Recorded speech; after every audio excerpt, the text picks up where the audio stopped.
Hi, my name is Kellyanne, and I am of Jamaican and many other descents. One is being of Indian descent, Indo Caribbean descent.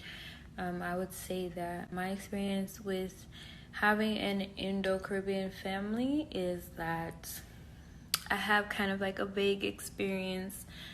My father's side is of Indo Caribbean descent, and I did not grow up with my father, but I've had an experience with my grandparents on my father's side a few times, but when I was younger, so it's not like I grew up with them or anything.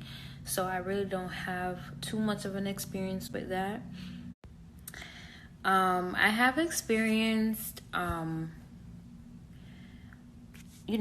run-ins with people of Indo Caribbean descent, of Jamaican descent, which I guess you could say with Jamaican Indo Caribbean people, it's not as emphasized and um, as bold as everybody else because everyone is just like, oh, I'm Jamaican, that's it.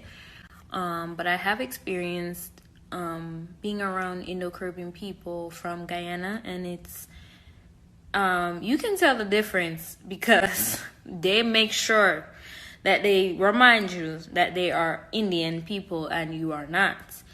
And it really doesn't bother me because I'm not here to prove, like, oh, you don't know my family history. I'm just like, okay, whatever. My name is Tennessee.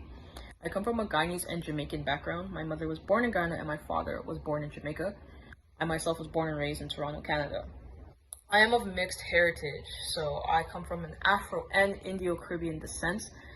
Some simpler terms, I'm Black and Indian and I identify with the word Dougla. That's what I am. I am a Dougla girl through and through.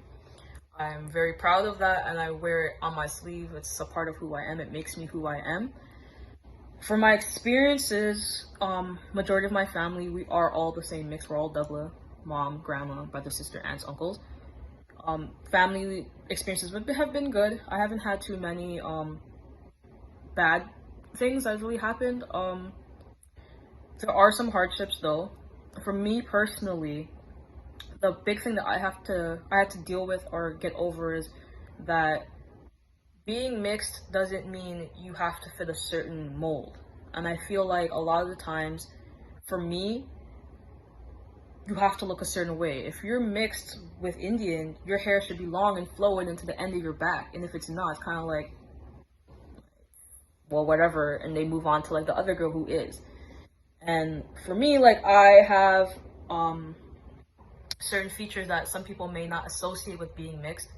And I just feel like mixed kids come in every shade. Mixed kids come with every type of features. If you have fuller lips and a fuller nose and your hair is a little more kinky than what people will assume it should be, there's nothing wrong with that. You still are mixed and you still should own that and be proud of that. It's a part of who you are. We come in every single type of shade, hair type, body type, and all of us are still beautiful in our own ways. And it took me some time to accept that and be proud of that. And once I got to that stage, it's been no looking back since.